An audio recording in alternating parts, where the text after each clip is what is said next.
పరిశుద్ధ లేఖన గ్రంథం నుండి 119 కీర్తన 54 వాక్యాన్ని మనం ధ్యానించుకున్నాం. యాత్రికుడనై నేను నా బస్సులో పాటలు పాడుటకు నీ కట్టడలు ఏతువులాయెను. దావీదు మహారాజు జీవితంలో అతడు అడవిలో ఉండి గొర్రెలు కాచుకున్నప్పటికి కానీ సితార వాయించుకుంటూ బస్సులో కలిసి పాటలు పాడినమైంది. ఈ రోజున మన నోటి ఏముండాలి అంటే దేవుడిని గూర్చిన ఉత్సాహ స్తోత్రం ఉండాలి.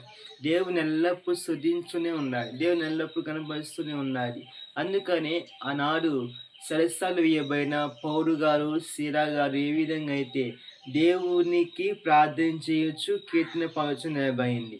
ఆ అడవిలో ఉండి దావీదు మహారాజు సితార ప్రే చేసుకుంటూ ప్రభా అడవిలో ఉండి గొర్రెల మధ్యలో ప్రశాంతమైన వాతావరణంలో ప్రభువా యెహోవాయే నా కాపరిగా నాకేమి ఆ యొక్క భక్తుని జీవితంలో నుంచి వచ్చినటువంటి యొక్క పాటలే ఈ రోజున సితారాగా మారిపోయినాయి.